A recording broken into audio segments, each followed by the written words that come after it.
Sin embargo, tenemos que recordar que en la Biblia no todas las cosas están descritas o nos han sido reveladas en orden cronológico, sino que a Dios le ha agradado muchas veces revolvernos las piezas del rompecabezas para que nosotros tengamos la responsabilidad de ponerlas en orden.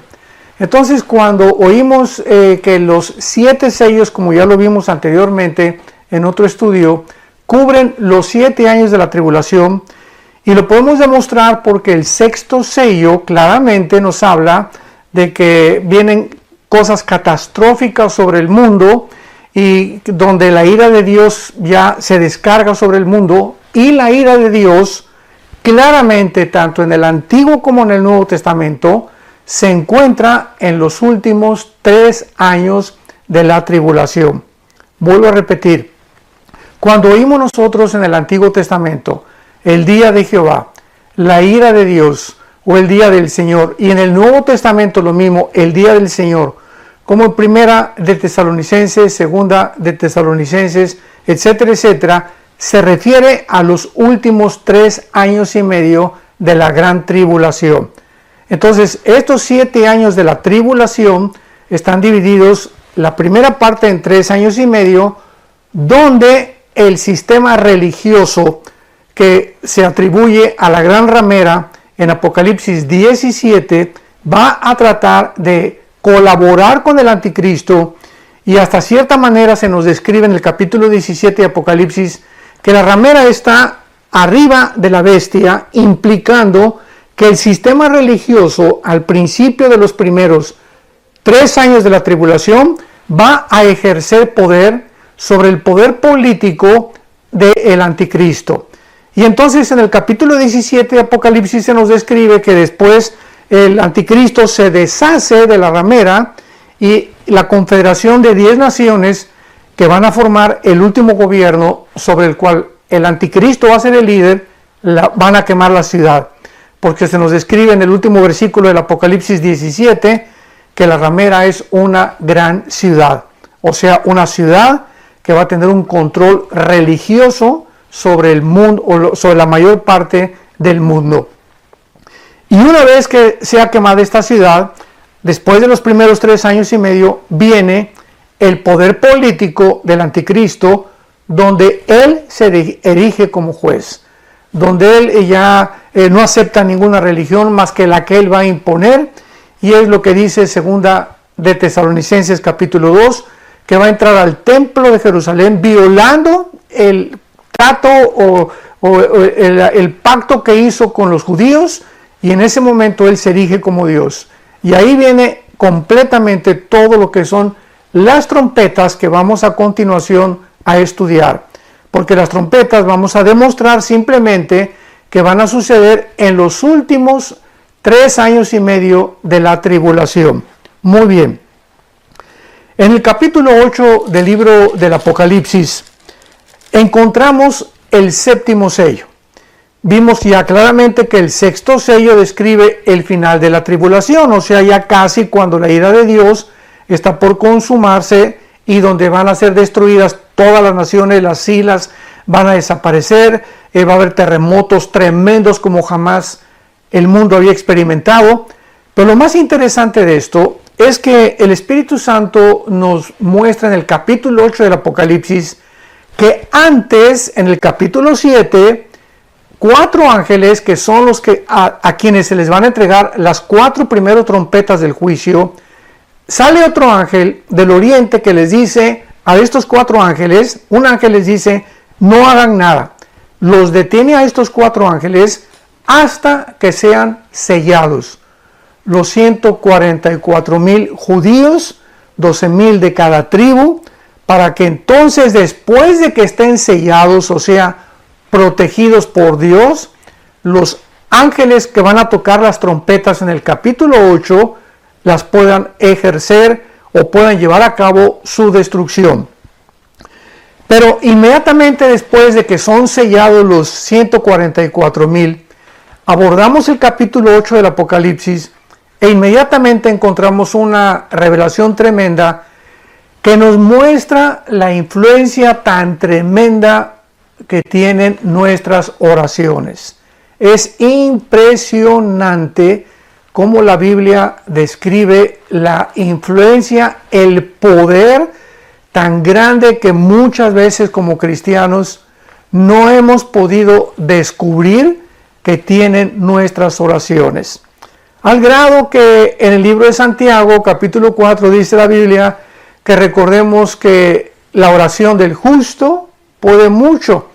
Y pues nosotros cuando oramos decimos, bueno, Dios está tan lejos y no se va a preocupar por mí, tal vez ni me haga caso, soy como una cucarachita, como una hormiguita, ¿quién se va a estar acordando de mis oraciones? Sin embargo, cuando realmente creemos y realmente absorbemos la palabra de Dios y comenzamos a demostrar a través de la práctica de la oración que Dios contesta la oración y que Dios hace milagros a través de nuestras oraciones, es cuando somos animados a poder orar. Por eso la Biblia dice en 1 Pedro 4:7, el fin de todas las cosas se acerca, velad y sean sobrios en oración. En Efesios 6, orando en todo tiempo por todos los santos, y creo que este es uno de los tiempos más importantes, y no estoy exagerando, de los más importantes de todos los últimos 2000 aproximadamente años de la iglesia cristiana, donde estamos en una hora de la prueba, donde estamos en una época donde los dolores han comenzado, como los dolores de parto de una mujer, a ser cada vez más intensos. Y mientras más intensos se hagan estos dolores, y mientras más la presión del mundo venga sobre nosotros los cristianos, más necesitamos fortalecer nuestra vida interior. Más necesitamos blindarnos con toda la armadura de Dios, con la espada del Espíritu, con el escudo de la fe, con el casco de la salvación, con los pies del Evangelio y orando en todo tiempo por todos los santos. Porque es a través de nuestra comunión, a través de la oración, donde nosotros hacemos contacto con la fuente de energía. Hacemos contacto, nos conectamos con Dios cuando nos ponemos de rodillas o en la posición en la que tú puedas escoger orar. Eso no importa mucho. Lo importante es que no perdamos nuestro contacto con Dios. Y lo vamos a demostrar al final de la Biblia, en este capítulo 8 del Apocalipsis, que es la antesala de las trompetas que vamos a continuación a poder describir. Dice así: cuando abrió el séptimo sello, se hizo silencio en el cielo como por media hora, y vi a los 7 ángeles que estaban en pie ante Dios, y se les dieron 7 trompetas. Aquí pues Juan ve que antes de que venga el juicio y antes de que se toquen las 7 trompetas, él ve a estos 7 ángeles parados ya dispuestos a tocar las trompetas. Sin embargo, observemos lo que sigue. Y entonces vino otro ángel, ya no de los 7 ángeles de las trompetas, sino otro ángel, y se paró ante el altar con un incensario de oro, y se le dio mucho incienso para añadirlo a las oraciones de todos los santos sobre el altar de oro que estaba delante del trono. Aquí nos damos cuenta que el incienso en el Antiguo Testamento, si bien recordamos, es un tipo, es un símbolo, es una representación de nuestras oraciones. Porque es algo, ¿verdad? Es más, todavía Dios les dio los ingredientes especiales con los que debería hacerse el incienso. Hasta eso Dios es meticuloso y detallista, porque ahí involucra también el detalle y lo profundo que involucra las oraciones de todos nosotros. Entonces el incienso en el Antiguo Testamento simboliza como algo que sube hasta el trono de Dios, y que en el Nuevo Testamento son nuestras oraciones. Muy bien.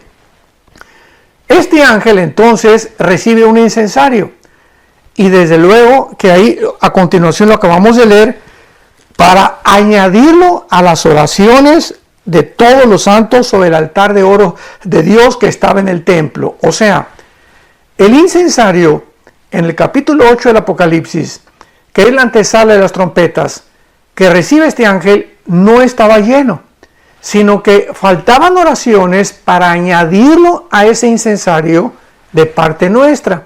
Y vemos a continuación lo que sigue. Y de la mano del ángel subió a la presencia de Dios el humo del incienso de las oraciones de los santos. O sea, recordemos que aquí el incensario no está lleno, está en el cielo, y las oraciones que están haciendo aquí abajo en la tierra los santos están subiendo para llenar el incensario. O sea, viene un tiempo cuando nuestras oraciones van a tener un final y cuando ya Dios no va a escuchar ninguna oración porque el tiempo del juicio vino. Entonces es maravilloso que nos demos cuenta que antes de los últimos años de la tribulación, Dios continúa teniendo misericordia y gracia, porque ya finalmente, ya al final no va a haber absolutamente nada. Vemos después de los 1000 años el juicio, el gran trono blanco, donde todos van a estar parados delante de Dios y se acabó la gracia, se acabó la misericordia, se acabó el favor de Dios. Entonces, dice la Biblia, de la mano del ángel subió a la presencia de Dios el humo del incensario con las oraciones de los santos. Y el ángel tomó el incensario, observemos lo que pasa, y lo llenó de fuego del altar. O sea, el incensario lo mezcló con el fuego del altar. Esto significa, porque ya vimos, las oraciones son del incienso, que están guardadas en un incensario simbólicamente en el cielo, y el fuego implica el juicio de Dios. Entonces, se mezcla el fuego con las oraciones de los santos, y dice la Biblia, y lo arrojó a la tierra. O sea, en el momento que el fuego se une con las oraciones, dice la Biblia, el ángel agarró el incensario, todo esto es simbólico, y lo vertió para que cayera todas estas oraciones, o sea, simbólicamente, para que las oraciones de los santos fueran contestadas, mezcladas con el juicio de Dios.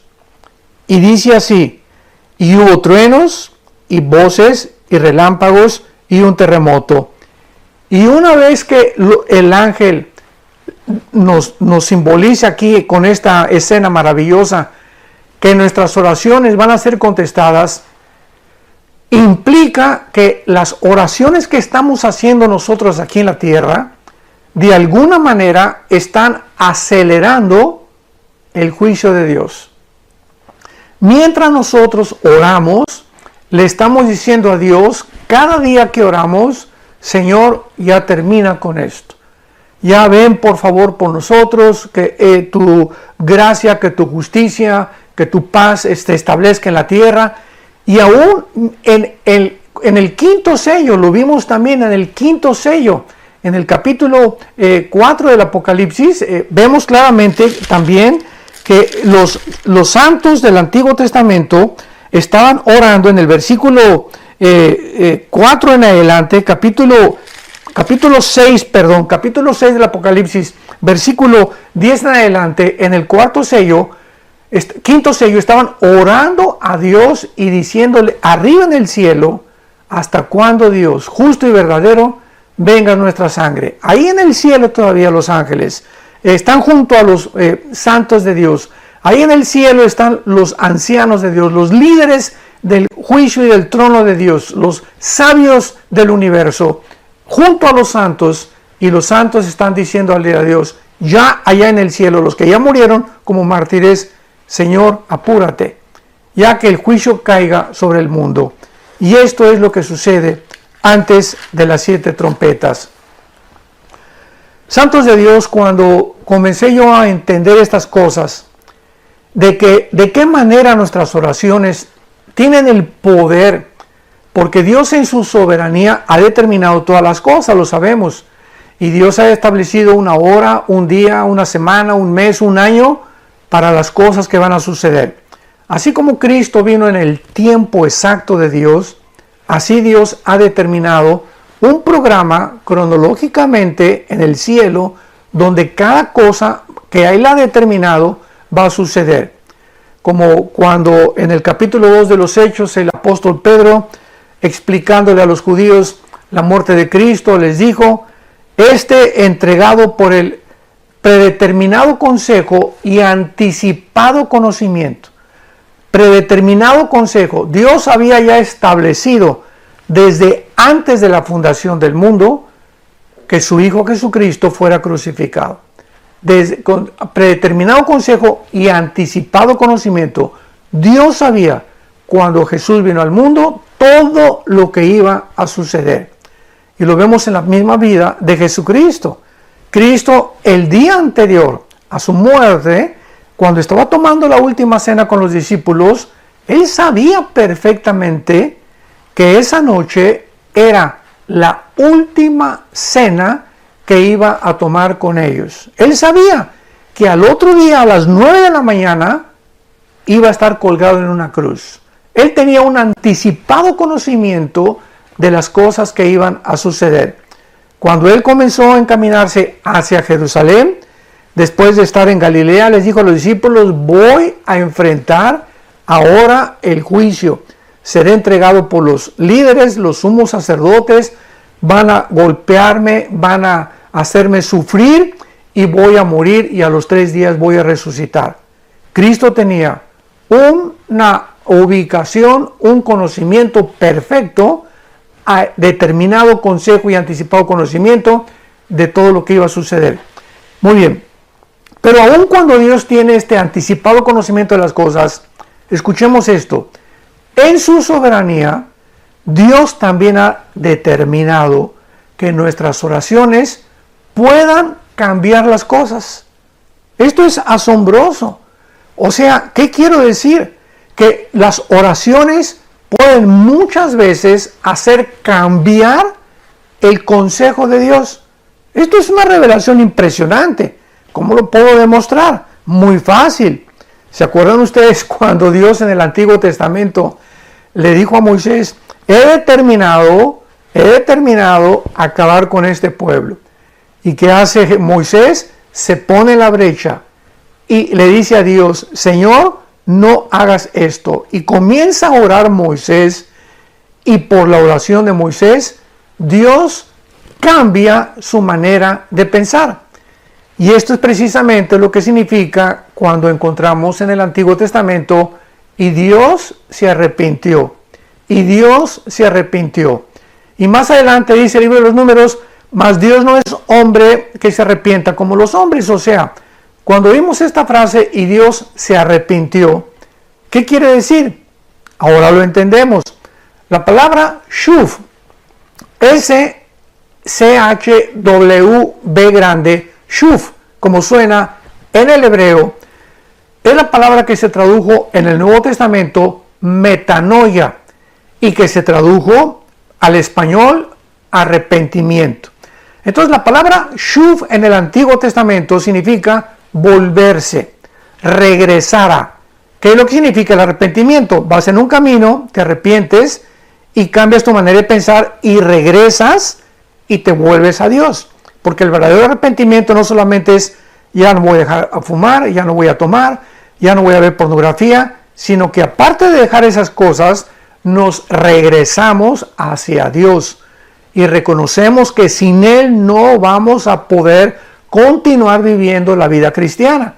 Entonces en el Antiguo Testamento, cuando dice la Biblia que Dios se arrepintió, esto no significa que Él haya cambiado su manera de pensar respecto al pecado, porque es lo que significa para nosotros como hombres. Dios no se arrepiente como nosotros, o sea, su manera de pensar no es igual a la de nosotros, porque la palabra arrepentimiento significa cambio de mente, cambiar de manera de pensar. Cuando nosotros nos arrepentimos es de algo malo hacia lo bueno, pero cuando Dios dice que Él se arrepiente, es cuando Él cambia su manera de pensar con respecto a nuestro trato.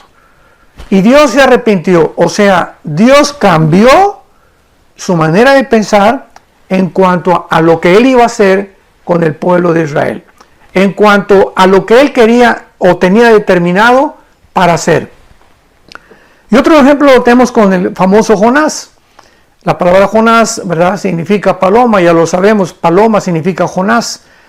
Y cuando Jonás es enviado a Nínive, a una ciudad asiria, para que esta ciudad sea completamente destruida, Dios, cuando ve que se arrepiente la gente, ya Dios había determinado, voy a destruir a Nínive. Y Jonás feliz de la vida, porque Jonás era de esos profetas, ¿verdad?, del juicio, que cayera fuego inmediatamente sobre todos los enemigos de Dios. Lo mismo que los discípulos antes de que muriera Cristo le dijeron que caiga fuego y que los mate a todos los que están en contra de ti. Cristo les contestó, ustedes no saben de qué espíritu son. Entonces Jonás era este tipo de hombre, como hay muchos cristianos también, que caiga el juicio de Dios y que ya los consuma de una vez. Pero este no es el corazón de Dios muchas veces. Entonces cuando Jonás ve que Dios perdona a Nínive, se enoja. O sea, Dios había ya determinado que Nínive fuera destruida, pero el arrepentimiento, cuando se dieron vuelta de sus caminos y regresaron a Él, Dios los perdonó. Este es otro ejemplo tremendo de lo que estamos nosotros exponiendo, que nuestras oraciones tienen un poder tremendo, una influencia maravillosa, simplemente porque en su soberanía Dios así lo ha determinado, que cuando nosotros oremos, Él puede cambiar muchas cosas que iba a hacer o a favor o en contra de nosotros.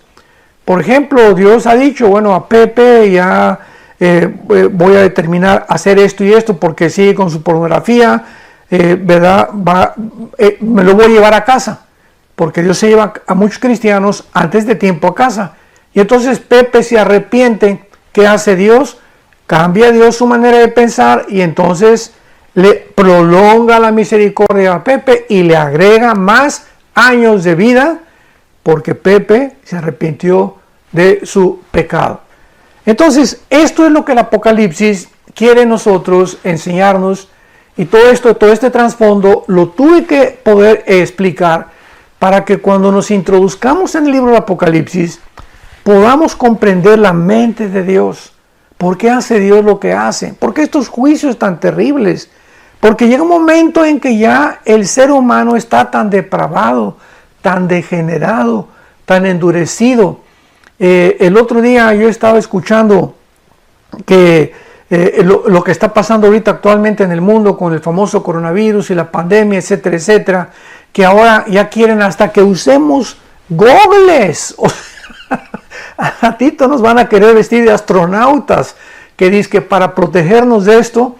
Yo estaba pensando dentro de mi corazón realmente, lo que se encuentra detrás de toda esta orquestación siniestra es mucha maldad.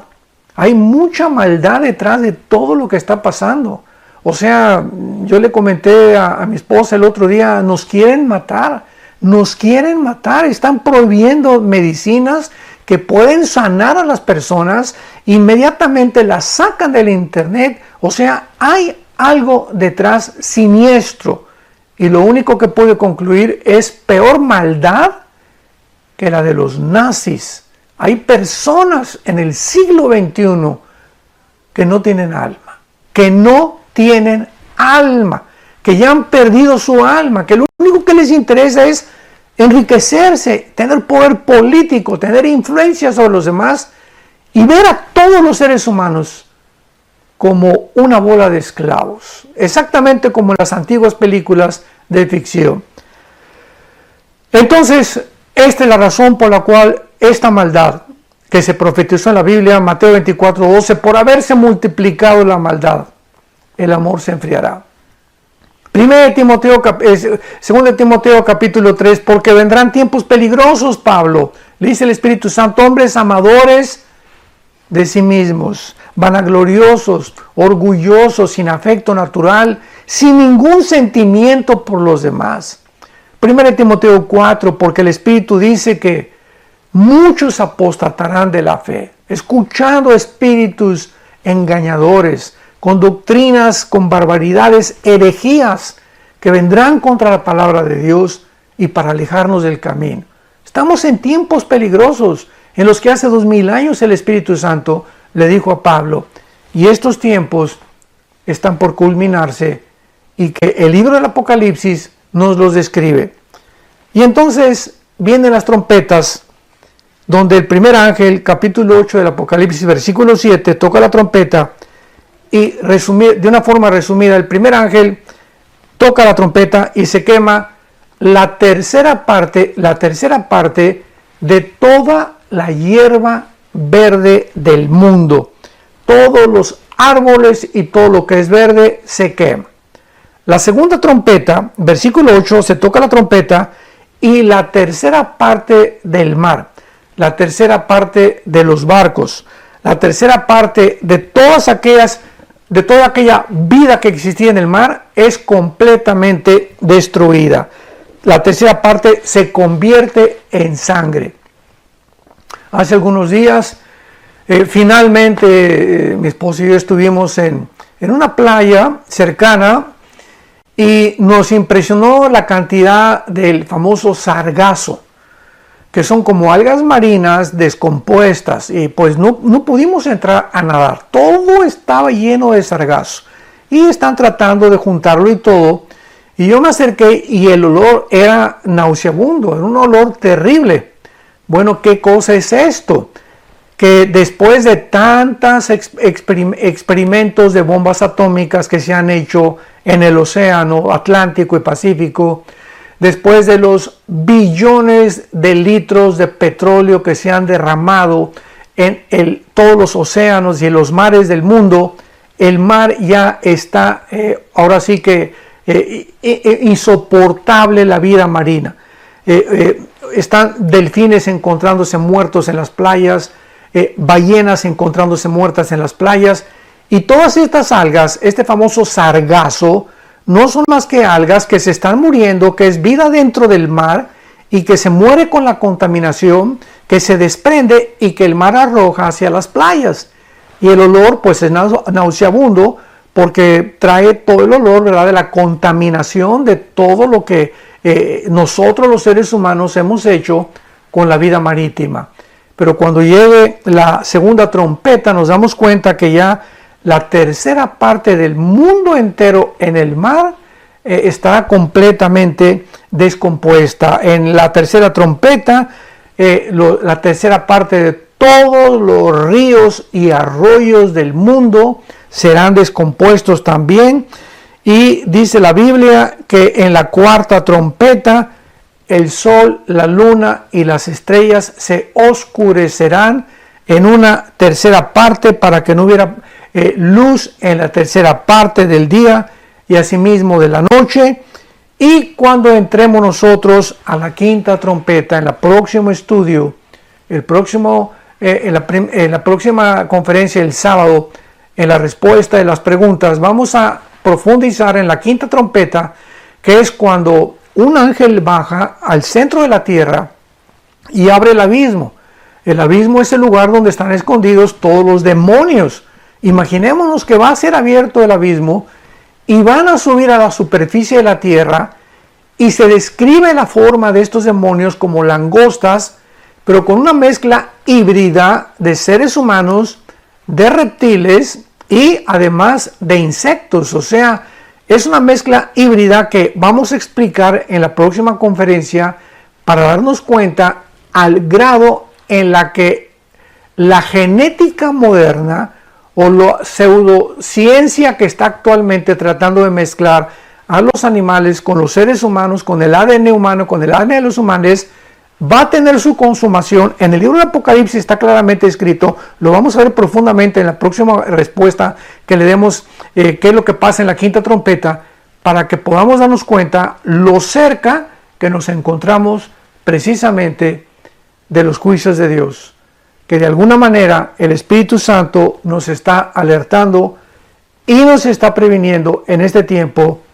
Busquemos a Dios con todo nuestro corazón.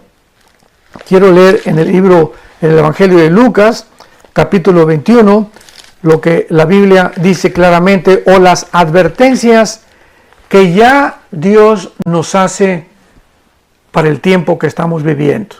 Dice Lucas 21, 34.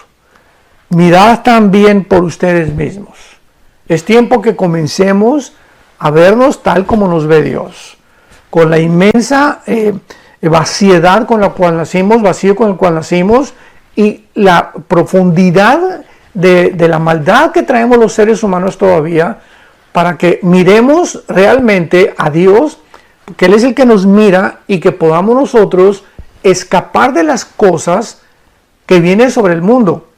Mirad también ustedes mismos que vuestros corazones no se carguen de glotonería y embriaguez y de los afanes de la vida. O sea, acordémonos que la vida no solamente es comer y beber, porque así hay millones de cristianos, desgraciadamente, que, Señor, cuando dan gracias por los alimentos, gracias Jesucito mío, y dáselos a los que no lo tienen, en el nombre de Jesús, amén. Y hasta cuando dan gracias por la comida, se vuelve mecánico y automático. Y comenzamos a creer solamente, ¿verdad?, que vivimos para comer y para beber, y no es así. Y no, dice la Biblia, y de los afanes de la vida. O sea, tengamos cuidado que estas cosas que están sucediendo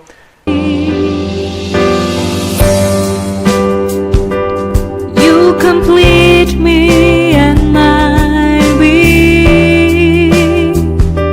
Your smile captivates my heart. I am so not me when you look at me. I forget what I really had to say. This is the magic of your love for me. Is my soul the destiny that I am vehicle of my dreams?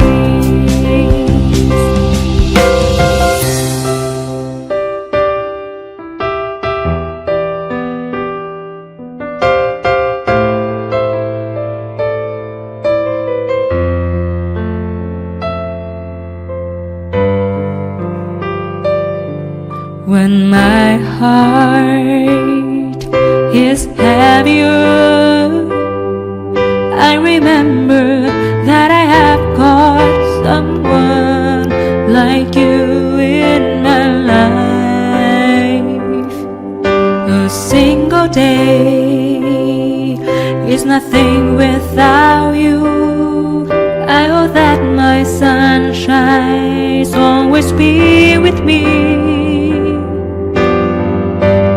no entren a nuestra vida espiritual, nuestra vida interior, y nos quiten la paz, y nos desenfoquen, perdamos la brújula y podamos perder el camino, y creamos que estamos siguiendo a Jesucristo, y ya dejamos de seguirlo, y muchos han comenzado ya a seguirlo desde lejos. Así fue como Pedro cayó en el pecado de negar a Cristo, cuando lo comenzó a seguir de lejos. Y finalmente dice la Biblia, y venga de repente sobre vosotros aquel día. ¿Cuál es aquel día? El tiempo que estamos estudiando en el Apocalipsis, que caerá sobre el mundo. Porque como un lazo vendrá sobre todos los que habitan en la faz de la tierra. Velad pues, porque en todo tiempo orando, para que seamos tenidos, escuchen esto, para que seamos tenidos por dignos de escapar de todas estas cosas que vendrán y de estar en pie delante del Hijo del Hombre.